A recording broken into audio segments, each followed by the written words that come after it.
Assalamualaikum warahmatullahi wabarakatuh. Kali ini saya akan menyampaikan terkait artikel saya yang sudah publis di konferen internasional. Ini adalah salah satu publikasi disertasi saya, tapi masih di konferen, yaitu terkait ini, mandibular segmentasi of panoramic radiograph with CNN transfer learning. Jadi, kalau nanti tema kita segmentasi, maka harus tahu bahwa segmentasi itu outputnya biasanya tetap ada objek, ya, ada objek. Objeknya apa? Tergantung. Contoh misalkan, dan ini saya fokusnya di metode CNN misalkan. Misalkan kok tidak menggunakan metode CNN, tetap harus tahu bahwa objek kita adalah apa. Nah, itu yang dimaksud segmentasi. Contoh misalkan, kalau kita tidak menggunakan metode CNN, nah, misalnya saya tunjukkan, kalau kita tidak menggunakan metode CNN,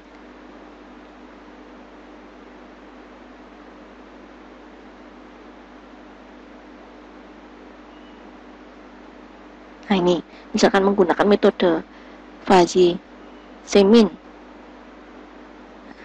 maka tetap ada objek. Biasanya tidak semua artikel ditampilkan dalam bentuk ini apa, gambarnya lengkap gitu ya. Tapi intinya nah kayak gini, misalkan kita punya awalnya objeknya seperti ini awalnya, terus hasil segmentasinya nah ini.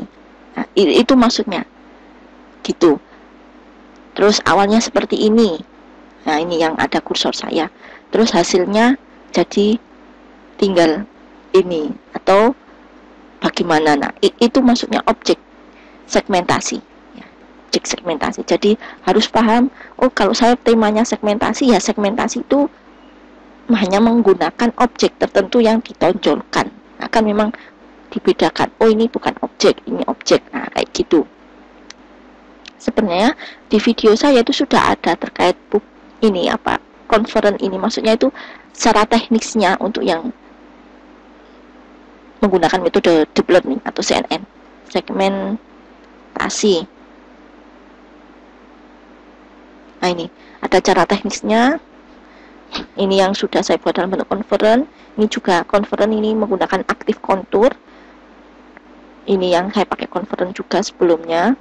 Terus ada lagi, nah ini segmentasi menggunakan thresholding. Nah, thresholding itu berarti metodenya menggunakan nilai batas tertentu nanti untuk merubah.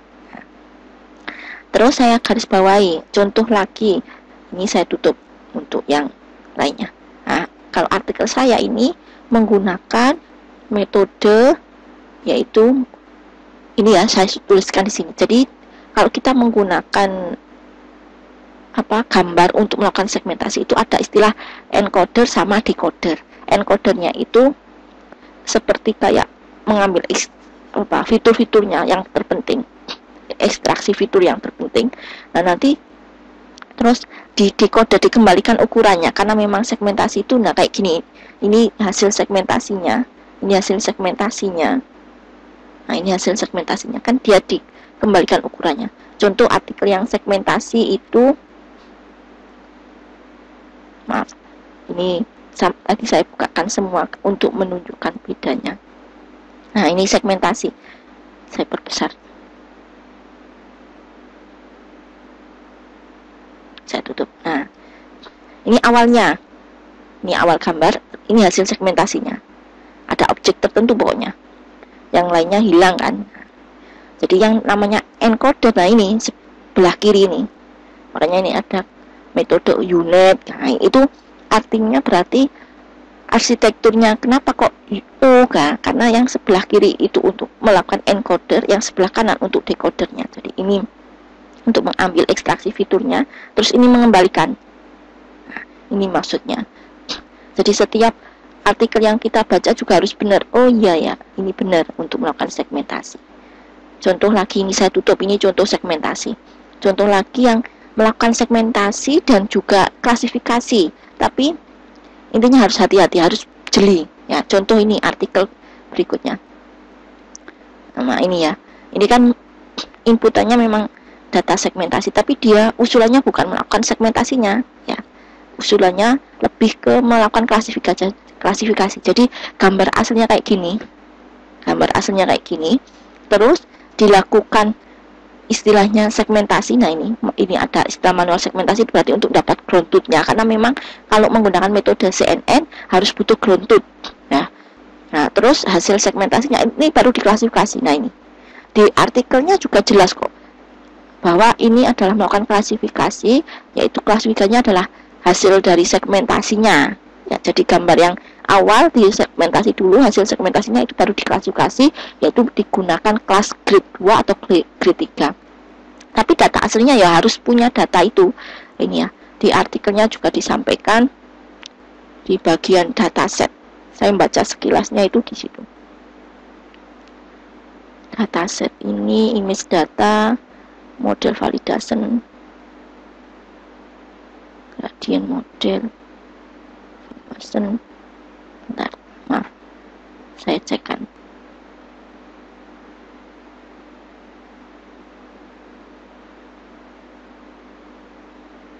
Nah ini di dataset ini nggak bisa digeser lagi, hanya segini, nggak kelihatan lengkap. Nah ini di sini itu ada keterangan bahwa pasien yang digunakan ada 2 jenis, yaitu pasien with grade 2 dan with grade 3. Nah otomatis ini klasifikasi, tapi gambar yang digunakan adalah gambar inputan segmentasi. Nah biasanya dari diagram sistem yang diusulkan itu juga kelihatan. Ini contoh ya. Nah, terus kalau di saya ini yang saya pakai, nah ini metodenya MobileNet V2, ResNet 18, ResNet 50, karena tidak semua metode CNN itu bisa dipakai untuk segmentasi. Makanya saya hanya menggunakan tertentu, karena tidak semua bisa. Jadi transfer learning apapun itu tidak semua bisa. Harus kita cross check dulu. Karena ada tadi encoder sama decoder. Encodernya untuk ngambil fitur yang penting, setelah itu decodernya untuk mengembalikan, upscaling itu mengembalikan ukuran seperti itu. Nah ini contoh segmentasi. Nanti saya tunjukkan langkahnya lagi. Saya tunjukkan lagi bedanya kalau kita klasifikasi. Ya, ini memang saya seringnya itu klasifikasi sama segmentasinya. Kalau object detection, saya ada code-nya, cuma saya belum pernah melakukan publikasi seperti itu.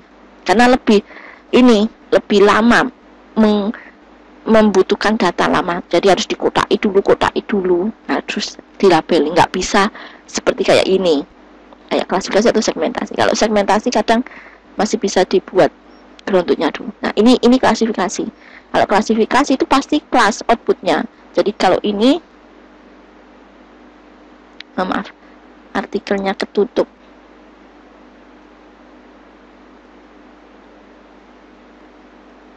Saya buka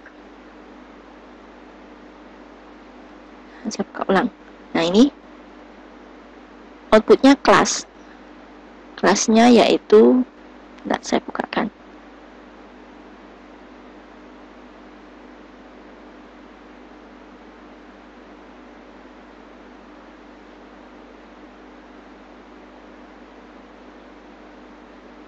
Nah ini outputnya yaitu negatif atau positif. Jadi kelasnya hanya 2, apakah dia terkena COVID atau tidak, intinya kayak gitu. Negatif itu normal, sehat, positifnya berarti terkena COVID. Nah ini klasifikasi. Jadi dari diagramnya juga sangat jelas. Kalau kita klasifikasi, nanti outputnya ya kelas. Biasanya arsitektur dari CNN-nya juga berbeda, nggak bisa sama persis itu, enggak. Biasanya pasti akan kelihatan berbeda. Ini yang klasifikasi. Saya contohkan lagi, yang klasifikasi ini juga klasifikasi. Inputannya gambar kayak gini, nanti outputnya adalah ada 4 kelas ya. Ada 4 kelas. Dari kalau di sini itu nah ini ada 4 kelas ini, unripe, partially ripe, ripe, overripe. Jadi ada 4 kelas. Dan kalau klasifikasi nanti ini contoh arsitektur klasifikasi, ini pakai, nah ini kayak gini, ini contoh klasifikasi. Nanti kalau yang segmentasi itu enggak, segmentasi itu ada. Kalau kita lihat arsitektur aslinya itu ada, kayak dikembalikan ukuran aslinya. Kalau ini enggak, dari hasil mass pooling udah ukuran ini udah langsung dipakai untuk inputan klasifikasinya. Ini contoh klasifikasi. Nah, sedangkan yang ini segmentasi, saya kembali lagi ke segmentasi, langkahnya bagaimana. Jadi misalkan kita mau melakukan segmentasi, maka ada dua inputan nanti, gambar asli ini sama ground truth, saya nyebutnya ground truth ya. Ground truth nanti dibuat dua folder. Ini contoh, saya contohkan ya. Saya contohkan.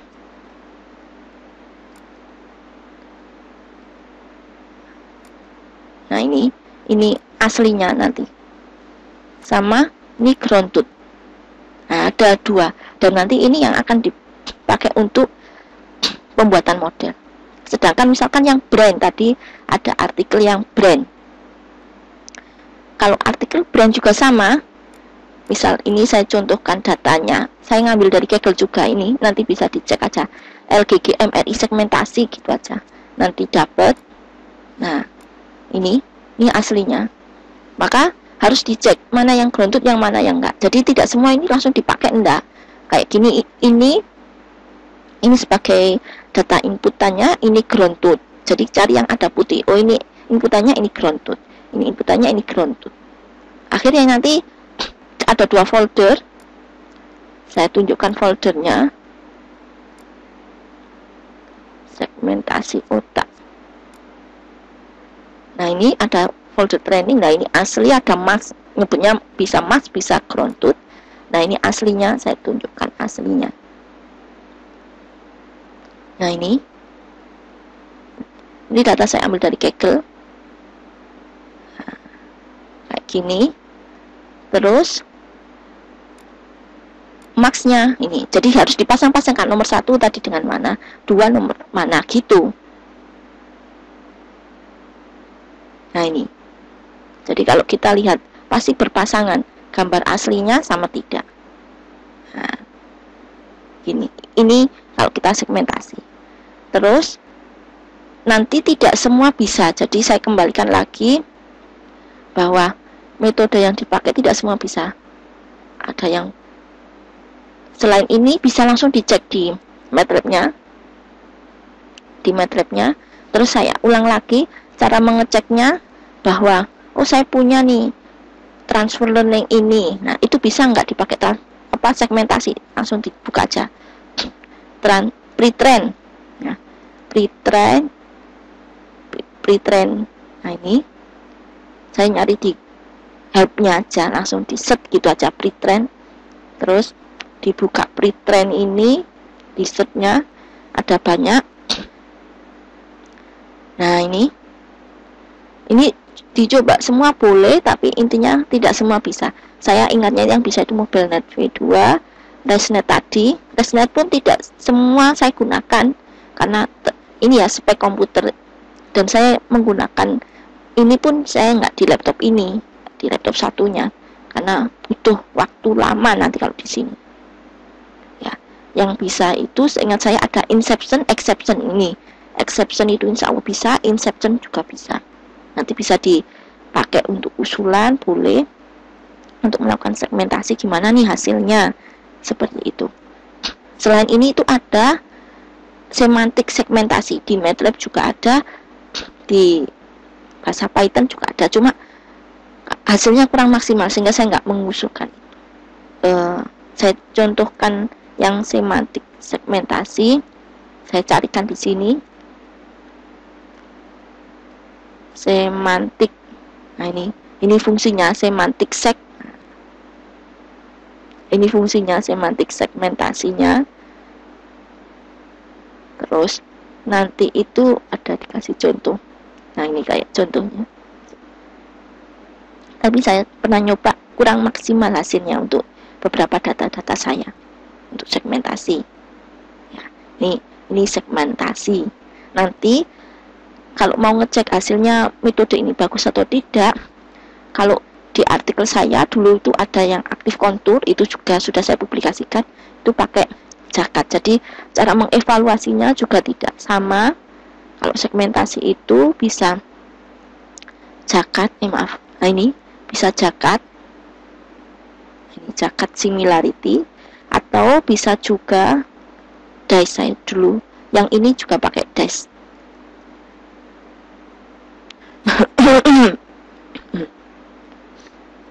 Nah ini pakai dice. Tekniknya seperti tadi, pokoknya kita punya datanya dalam 2 folder, terus saya bukakan.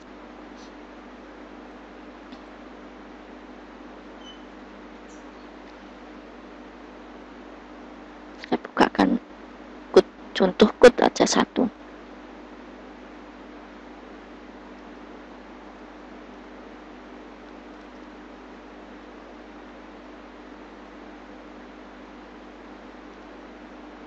Segmentasi.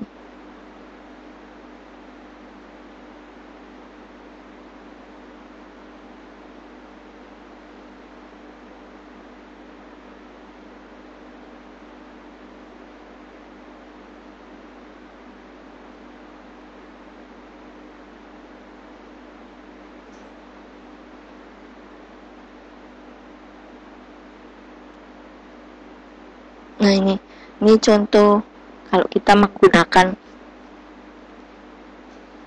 transfer learning lainnya. Nah tinggal merubah di sini. Ini tinggal cross check. Nanti kalau bisa nih MobileNet V2, bisa nih ResNet. Nah itu dari sini nanti kalau nggak bisa berarti ada petunjuk di bawahnya error. Ini saya harus install dulu ya. Jadi setiap transfer learning atau pre-train yang mau kita gunakan harus istilahnya ditambahkan library-nya. Caranya seperti yang pernah saya tunjukkan di video saya, nanti bisa langsung dicek di teknik ini. Insya Allah ada, dicari aja. Intinya tidak langsung dipakai, enggak, harus diinstal kalau belum ada library-nya. Nah, nanti baca folder-foldernya. Saya punya folder ini kan baca foldernya. Nah, foldernya baik itu yang asli ataupun yang grounded. Nah, dibaca. Setelah dibaca, terus kelasnya ada berapa? Ini sama aja. Pakai model 10 boleh, boleh, misalkan yang ini 101 itu berarti yang putih, yang 0 hitam. Nah kayak gitu boleh. Terus sudah dibuat kelas, ini jumlah kelasnya, ini label kelasnya. Nah, terus ukuran gambarnya. Nah, harus diingat tidak semua sama ukurannya, maka harus di cross check di pre-train-nya. Nah, ukuran gambar tadi berapa? Nah, ini ada di sini. Ya, ukuran gambarnya. Gitu. Tadi saya sudah sempat bilang tidak semua bisa, jadi seingat saya yang bisa itu exception, inception, itu yang pernah saya cobai. Intinya enggak semua sudah saya coba, enggak, tapi intinya sudah pernah saya coba. Gitu. ResNet, terus MobileNet V2 bisa. Udah semuanya insya Allah sama. Tinggal kita mau berapa kali, berapa nilai learning rate-nya, tinggal di ini optimize,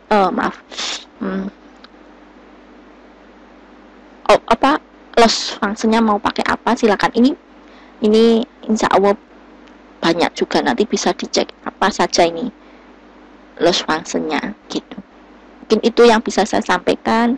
Sebelumnya terima kasih, mohon maaf. Assalamualaikum warahmatullahi wabarakatuh.